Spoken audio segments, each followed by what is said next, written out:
Bienvenidos amigos una vez más a nuestro estudio teológico, y en esta ocasión vamos a estar hablando acerca de un tema muy importante, que es la Reforma Protestante del siglo XVI. Nos referimos a la Reforma Protestante que tuvo lugar en los años 1500, que fue iniciada por hombres como Martín Lutero, Juan Hus y John Wycliffe. ¿Y por qué es importante ese tema? Bueno, porque tenemos que reconocer que como cristianos protestantes hay una razón por la cual no somos católicos romanos, hay una razón por la cual nos llamamos protestantes. Y es importante para nosotros saber y conocer nuestras raíces, la historia de nuestra fe. Tenemos 2000 años de cristiandad en este planeta, así es que es importante para nosotros saber por qué creemos lo que creemos y por qué afirmamos lo que afirmamos. Es importante que conozcamos nuestras raíces. Y en este mes de octubre celebramos, los protestantes celebramos, el mundo vemos que celebra el Halloween, ¿verdad? Y sin entrar en mucho detalle, el Halloween es una fiesta pagana que no tiene realmente nada que ver con la iglesia, ni la cristiandad, ni tampoco honra a Dios. Pero más sin embargo, nosotros como cristianos tenemos una gran herencia, una gran historia, y tenemos también que el deber de conocer nuestras raíces. Y la Reforma Protestante tiene un papel muy importante en la historia, no solamente de la iglesia, pero también del mundo, porque es el inicio de una era distinta, es el cambio, marca la recuperación de la libertad del cristiano. Y los dos temas principales que son en los que nos vamos a concentrar ahora es en la recuperación del evangelio verdadero y la autoridad. ¿Cuál es la autoridad que tiene el poder de dirigir la conciencia del hombre? Tenemos que recordar que en lo que se conoce como el tiempo medieval o la era oscura por muchos historiadores, una de las cosas a las cuales esto se refiere es al oscurecimiento del evangelio. La iglesia en este punto de la historia, me refiero a los años 1500, viendo hacia atrás, hacia el siglo I, durante un periodo vamos a decir, de los años 300 después de nuestro Señor Jesucristo en adelante hasta los años 1500, la iglesia empieza a removerse, empieza a divagar de la doctrina apostólica, empieza a moverse en una dirección que da más atención, que presta más atención a las doctrinas de los hombres, a las tradiciones de los hombres, y desafortunadamente empieza a oscurecerse el evangelio de la gracia de nuestro Señor Jesucristo. Hay muchos factores que agregan a esta situación. Por ejemplo, el hecho que la Biblia se traduce al lenguaje común de la época, cuál era el lenguaje latín que hablaban los romanos. Acordémonos que la Biblia, el Nuevo Testamento, fue escrito en el griego común, el lenguaje que hablaba toda la gente en aquel tiempo. Pero a medida que Roma empieza a ejercer más influencia en el mundo, el lenguaje latín se convierte en la lengua franca del mundo. Entonces, por necesidad hay que traducir la Biblia en el lenguaje latín. Uno de los traductores más prominentes de este tiempo fue Jerónimo. Y San Jerónimo, conocido como San Jerónimo, cometió muchos errores teológicos en su traducción e introdujo conceptos en la Biblia que luego se convirtieron en doctrinas canónicas de la Iglesia Católica. Por ejemplo, la deidad de María fue una de ellas, y con eso vino el entendimiento que María se convierte como en un corredentor con Cristo. Así que al tiempo que Martín Lutero, esta figura muy importante en la historia de la iglesia, un monje alemán, Al tiempo que Martín Lutero nace y viene a este mundo, y viene y nace en un mundo que es regido por la iglesia. Es decir, la iglesia tiene las llaves del cielo. Y la iglesia decide quién entra y quién no entra en este punto de la historia. Martín Lutero nace en 1483. Para darnos una idea más o menos en la historia, ¿dónde está esto en la historia? Que es más común para nosotros en Latinoamérica. Cristóbal Colón parte hacia las Américas en 1492. Martín Lutero tenía 9 años cuando esto ocurre. Para darnos una idea más o menos dónde estamos en la historia. ¿Cuál es el punto importante de nuestra conversación ahora? Bueno, a este punto en la historia, el evangelio se había oscurecido. Se había oscurecido, y lo que la iglesia enseñaba prácticamente era que para poder entrar al reino de los cielos, al reino de Dios, es decir, para ser salvos, teníamos que someternos primero a la iglesia católica. Teníamos que someternos a la cabeza de la iglesia, el cual es el Papa, acorde a la doctrina de la iglesia católica en este punto, y aún sigue siendo la misma. Y por medio de los sacramentos de la iglesia, estos son el medio que Dios usa para salvarnos. Es decir, la gracia que Dios nos ha dado acorde al sistema católico nos es transferida o nos es distribuida, nos es dada por medio de los sacramentos de la iglesia. Es decir, todo lo que Cristo hace en el Calvario, todo lo que Cristo hace con su vida perfecta, con su muerte y su resurrección, todos los beneficios de la obra redentora de Cristo nos son proporcionados por medio del sacerdotismo, por medio de la agencia del sacerdote y los sacramentos de la iglesia. Así es que una de las doctrinas que surge en la iglesia es que afuera de la iglesia católica no existe la salvación. Nulla salus extra ecclesiam, es decir, no hay salvación afuera de la iglesia. Entonces este es un punto muy importante en la historia, porque tenemos que entender que en este punto de la historia la gente realmente creía en Dios y vivía con un sentido del más inminente de su mortalidad, porque tenemos que entender que estos tiempos eran muy difíciles. Por ejemplo, no existían los avances modernos que existen ahora de la medicina, ¿verdad? Por ejemplo, vemos el caso ahora con la pandemia, ¿verdad? La gente tiende a poner su confianza en la vacuna y todo esto, ¿verdad? Y no en Dios, obviamente, pero aparte, punto y aparte, ¿no? Esto es importante porque en este tiempo no existe nada de esto. El nivel de mortandad o el nivel de mortalidad es muy alto. Es decir, en este tiempo del cual estamos hablando, si una persona pasaba los 35 años, se le consideraba afortunada y se le consideraba vieja, porque lo habitual, es decir, el estándar era que la persona vivía, si llegaba a los 30 era mucho, especialmente las mujeres. Las mujeres morían muchas dando a luz. Son tiempos muy difíciles. Entonces en la conciencia de los individuos, en la conciencia de las personas, existe esa inminencia de la muerte. Existe esa inminencia de que en cualquier momento podemos pasar al más allá. Y la iglesia era muy buena en promover la ira de Dios. Como dijo un historiador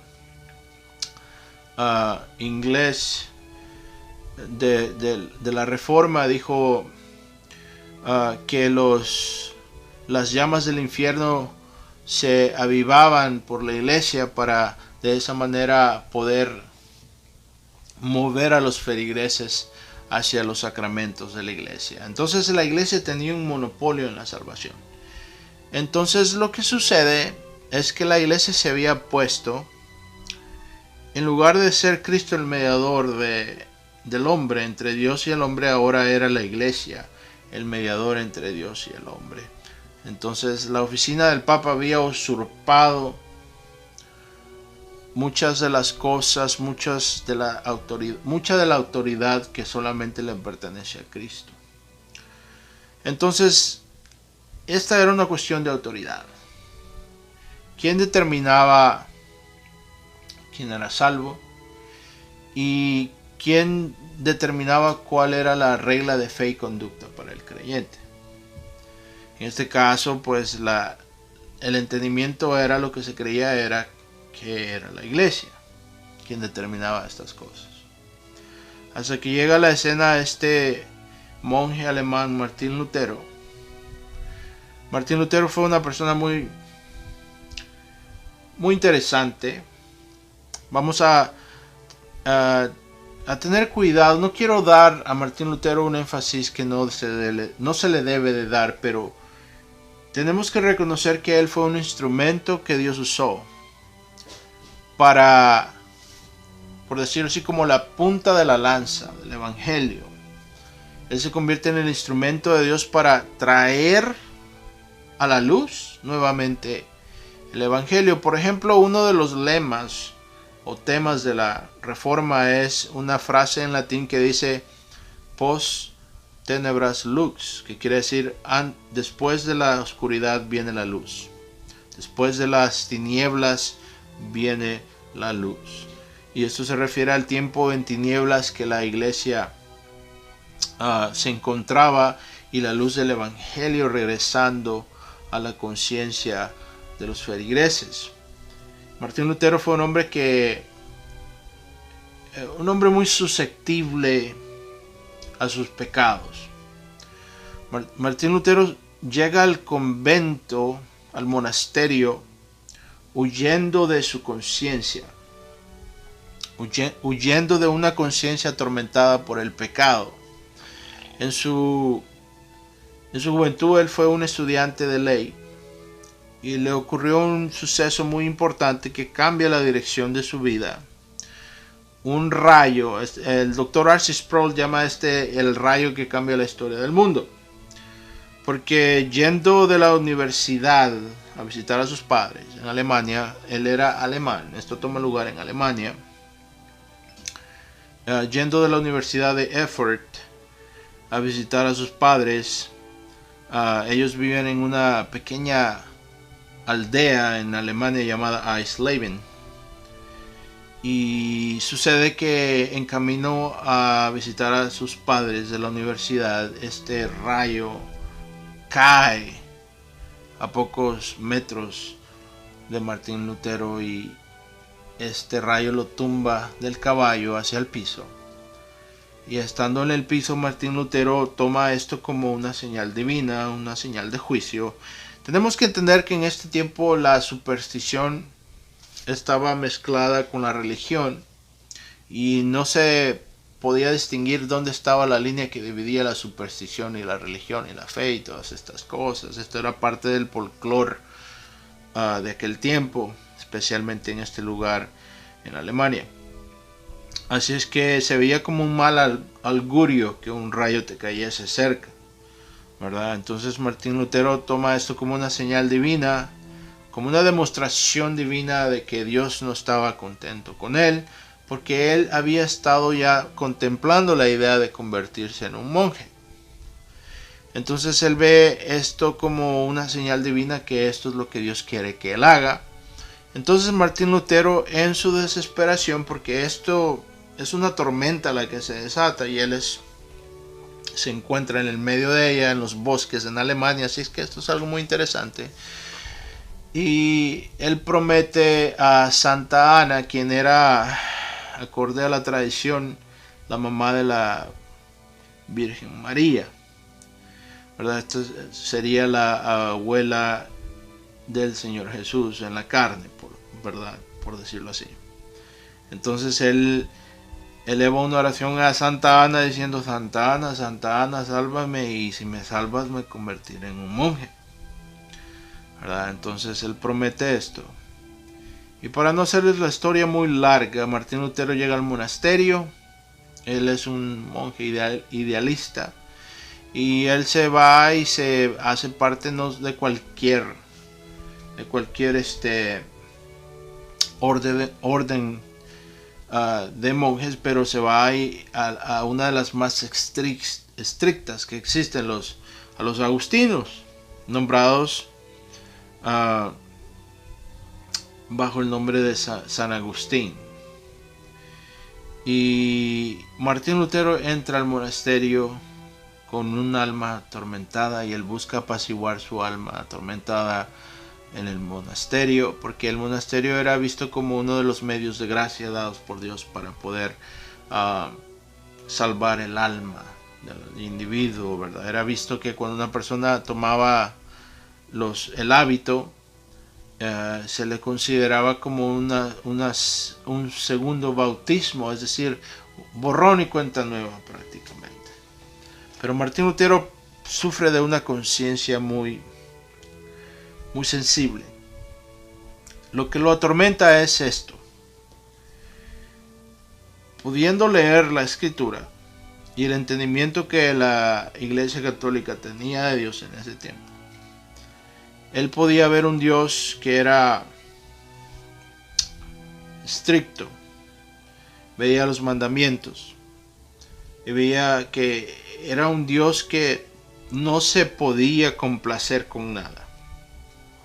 Entonces Martín Lutero afronta la santidad de Dios y se da cuenta que él es un pecador y que no puede hacer nada para satisfacer a este Dios que es implacable. Cuenta en sus memorias que él veía a Dios como un juez implacable, que no se podía satisfacer con nada. Entonces es este miedo, este temor que él siente de Dios y de su ley, de su santidad, que lo lleva al borde de la locura. E incluso muchos psiquiatras, aplicando su profesión desde este punto de vista, ¿verdad?, lo han calificado como esquizofrénico. Pero la realidad es que Martín Lutero fue una persona muy sensible y que pudo entender que Dios es santo. Y él trató de apaciguar la inquietud que el saber que Dios es santo, perfecto y que exige perfección moral. Él trató de apaciguar su alma, su conciencia que lo acusaba, por medio del sistema de la religión católica. Vigilias, ayunos, se malpasaba. Martín Lutero duraba en el confesionario 6 horas confesando. Entonces él trata de apaciguar su alma, su conciencia, por medio de los sacramentos de la iglesia, pero no consigue hacerlo. De hecho, los directores del monasterio contemplaron la idea de expulsarle para que no fuese a contaminar a los otros monjes. Tan grave fue el asunto. Pero en la providencia de Dios, el rector del monasterio, Johannes Tapes, quien era también el confesor de Martín Lutero, decide mandarle a estudiar teología. Hay muchas cosas que suceden aquí, así es que no voy a entrar mucho en detalle. De hecho, aquí les voy a dejar en este link un enlace para otro video donde entro un poco más en detalle en este asunto. Pero volvemos entonces, y a Martín Lutero le mandan a la universidad a estudiar teología. Y es aquí, en este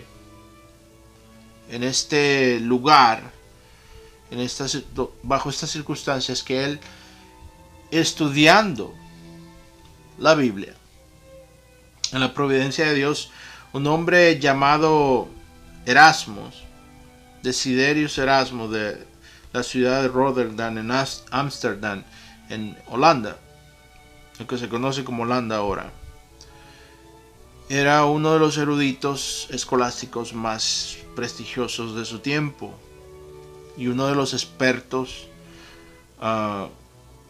uno de los peritos en el idioma griego, que en este tiempo resurge el estudio del griego común, cuál fue el lenguaje original en el cual el Nuevo Testamento había sido escrito. Entonces recordamos que la Biblia se había traducido al latín, y con ello muchos de los errores teológicos de San Jerónimo y de la Iglesia. Entonces ahora Martín Lutero, como estudiante de teología, a este punto ya él tenía un título universitario, tenía un grado, un profesorado de teología. A este punto Martín Lutero le es dado acceso al griego de Erasmus, a la copia del Nuevo Testamento en griego que Erasmo produce ese año. Esto es más o menos en 1516. Martín Lutero empieza a estudiar el griego de Erasmo, el Nuevo Testamento en el griego original. Y viene Martín Lutero a la epístola de San Pablo. A la epístola de San Pablo en el capítulo 3 y en el capítulo 1, donde San Pablo nos dice que él no se avergüenza del Evangelio, porque es el poder de Dios para la salvación para todo el que cree, para el gentil y para el judío. Porque en este Evangelio, dice San Pablo, se manifiesta la justicia de Dios por medio de la fe. Entonces tenemos que entender que cuando Martín Lutero lee esto, lo que Martín Lutero entendía por la justicia de Dios era aquella justicia que juzga al hombre y lo condena. Ese era el término que se usaba en el lenguaje latín. Justicia eninde, la justicia de Dios. Justitia eninde, la justicia de Dios que condena al pecador. Así es que cuando Martín Lutero escuchaba a Pablo decir que en el Evangelio se revelaba la justicia de Dios, esto realmente a él no le sonaba como buenas nuevas, no le sonaba como algo emocionante. Pero sucede que cuando Martín Lutero llega a estudiar el griego de Erasmus, en el griego de Erasmus él se da cuenta que la palabra que San Pablo usa en el original no es la palabra que se usa en el latín para describir la justicia de Dios.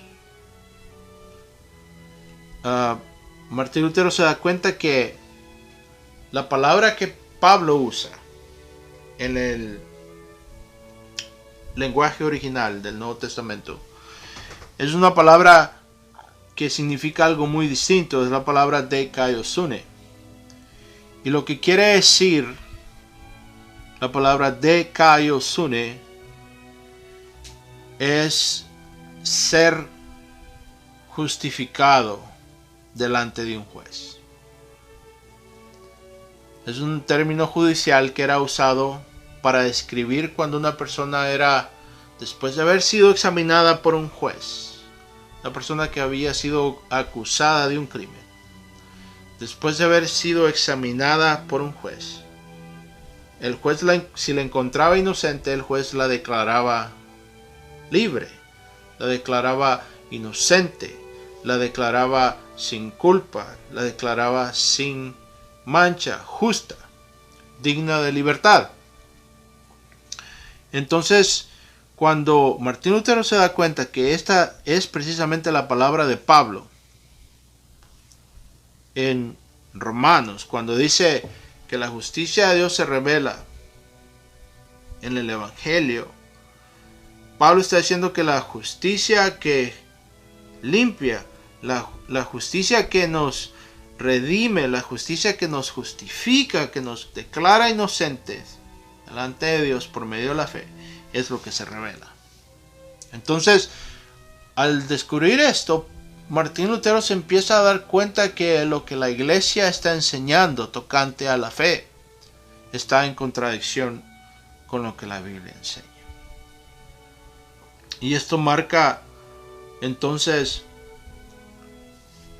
un cambio en el entendimiento de Martín Lutero de lo que significa la salvación, y también marca un cambio en su teología y su entendimiento.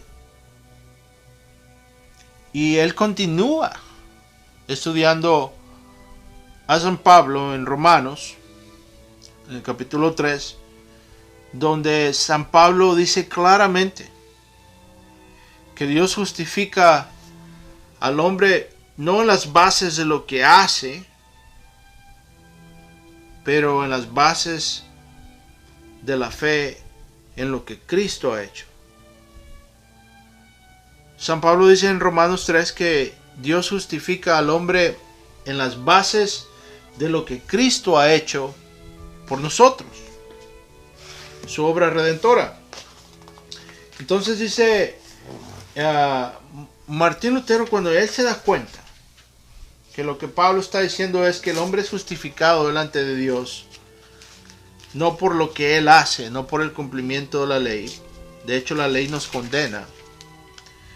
Cuando Martín Lutero se da cuenta de esto y entiende que el hombre es justificado no en las bases de sus obras, pero en las bases de la fe en Cristo, entonces él dice que fue como si las puertas del paraíso se abriesen delante de él y él entró por ellas. Este marca un cambio radical en la vida de este hombre. Le cambia. Este hombre que había sido atormentado por la justicia de Dios, había sido atormentado en su conciencia por la santidad de Dios, porque él veía a Dios santo, veía los 10 mandamientos y veía que los 10 mandamientos estaban en contra de él y lo acusaban porque era un pecador. Y trata de apaciguar su alma, trata de consolarse por medio de los sacramentos de la iglesia, por medio del hábito, por medio de convertirse en un monje y todas estas cosas. Cuando él se da cuenta que todas estas cosas que la iglesia usa, promueve como el medio de la salvación, son cosas que son sin ningún valor, son cosas obsoletas, que no tienen ninguna significancia tocante a la salvación, Martín Lutero se da cuenta que la iglesia no está haciendo lo que se debe de hacer. Y esto lo catapulta a él y lo pone en una situación muy difícil, la cual vamos a ver ahorita. Pero les quiero leer rápidamente lo que el apóstol Pablo dice, capítulo 3. Si ustedes leen desde el capítulo 3 en adelante, le empieza a hablar del versículo 1 acerca de los judíos y cómo los judíos también están bajo la condenación de la ley porque son pecadores. Y si leen del capítulo 3, versículos 10 al 18, van a ver que Pablo empieza a formular una acusación en contra de los hombres. Dice, no hay ninguno que sea justo, ni siquiera uno, no hay nadie que entienda, nadie que busque a Dios. Y empieza Pablo a formular una acusación formal en contra de la humanidad. No hay nadie, es lo que dice Pablo, nadie, absolutamente nadie. Entonces la pregunta es, ¿cómo puede ser un hombre salvo entonces? Esto es a lo que Pablo quiere llegar. Este es el argumento de Pablo, que porque todos estamos bajo la influencia del pecado, no hay nadie que pueda satisfacer a Dios. Entonces, Pablo dice, bien importante, escuchen bien, aquí hay un cambio, ¿verdad? Vemos la acusación legal en contra del hombre. Ahora Pablo dice, en el versículo 21, escuchen bien lo que dice. Bueno, lo voy a leer desde el versículo 19 para darles el contexto. Escuchen lo que dice. Ahora bien, dice, después de que ha levantado esa gran acusación en contra de la humanidad, lean versículos 1 al 18. En el versículo 19 dice Pablo, ahora bien, sabemos que todo lo que la ley dice, lo dice en contra de quienes están sujetos a ella, para que todo el mundo se calle la boca y quede convicto delante de Dios. Es decir, la ley nos acusa, es perfecta y nosotros no lo somos. Entonces, lo que esto nos dice claramente es que por medio de la ley nadie será justificado. Entonces dice Pablo, pero dice en el versículo 20, dice, por tanto, nadie será justificado en presencia de Dios por hacer las obras que exige la ley. ¿Por qué? ¿Porque la ley es mala? No, claro que no, es porque no la podemos cumplir. Es simplemente lo que Pablo está diciendo. Entonces dice, más bien mediante la ley cobramos conciencia del pecado. ¿Qué es lo que Pablo está diciendo? Bueno, la función de la ley para aquel que no está en Cristo es que nos acusa y nos enseña nuestra necesidad de un Salvador. Y este es el versículo que le cambia la vida a Lutero. Escuche bien lo que dice. Pero ahora, sin la mediación de la ley, es decir, aparte de la ley, y tenemos que entender que Pablo aquí no está diciendo que la ley ahora ya no tiene lugar en nuestra vida como cristianos. Simplemente está diciendo que tocante a nuestra salvación, la ley no nos va a salvar. Ahora, la Biblia tiene mucho que decir acerca de nuestra interacción con la ley ya que hemos sido salvos. Porque la ley no es un medio para nosotros ser salvos, pero sí es algo que debemos observar como la consecuencia de nuestra salvación. No para ser salvos, pero porque somos salvos. Con excepción de algunas cosas que han sido anuladas completamente en el Nuevo Testamento. Por ejemplo, todos los rituales ceremoniales ya no son requeridos. Tampoco se nos ha prohibido ahora en el Nuevo Testamento que comamos puerco o cerdo y muchas de las otras limitaciones que existían para aquel tiempo, para aquellas personas bajo aquella dispensación en el Antiguo Testamento. Esa distinción es muy importante porque hay quienes que continúan, no sé cómo explicarlo, continúan todavía atorados o estancados en el Antiguo Testamento y no diferencian el cambio que ha existido, las cosas que han sido anuladas, las cosas que ya no se usan, porque ya la sustancia, quien es Cristo, está en lugar. Pero bueno, dice Pablo, pero ahora sin la mediación de la ley se ha manifestado la justicia de Dios. Ahí está otra vez esa palabra, dekaiosune, la justicia que nos salva, la justicia que nos declara inocentes delante de Dios. Dice, se ha manifestado la justicia de Dios de la que dan testimonio la ley y los profetas. Es decir, esto es lo que la ley nos declara, la ley y los profetas. Moisés dice en Deuteronomio 18, de ustedes saldrá otro profeta, Dios les dará, al cual deben de escuchar, dice Moisés. La ley dice que vendrá otro, al cual debemos de escuchar. Los profetas nos hablan acerca de ese que habría de venir. Isaías 53. El siervo de Dios que fue inmolado, aquel que fue perforado en el costado por nosotros, que llevó nuestras aflicciones y nuestro castigo, y por medio de él hemos recibido la paz con Dios. Isaías 53. Así es que dice Pablo que esta justicia de Dios llega mediante la fe en Jesucristo, versículo 22. Así es que cuando Lutero se da cuenta que Lutero va a ser salvo, no porque Lutero es bueno, porque pueda guardar la ley, pero porque hubo uno que sí fue bueno, nunca pecó y guardó la ley por él y murió por él en esa cruz y resucitó de entre los muertos. Cuando él entendió esto, fue el punto de cambio. La salvación entró a su vida. Entonces esto lo puso en dirección de colisión, en un curso de colisión directo con las autoridades papales de aquel tiempo. Esto lo puso en controversia con la iglesia. Y en la próxima ocasión, primeramente el Señor, vamos a ver un poco más de esto. y las circunstancias que pusieron a Lutero en controversia y en directa oposición con el Papa. Así es que les doy gracias por haberse quedado con nosotros en esta ocasión.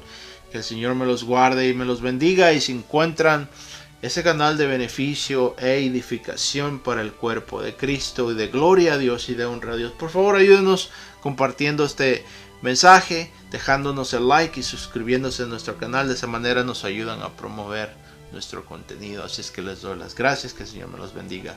Hasta la próxima vez. Gracias.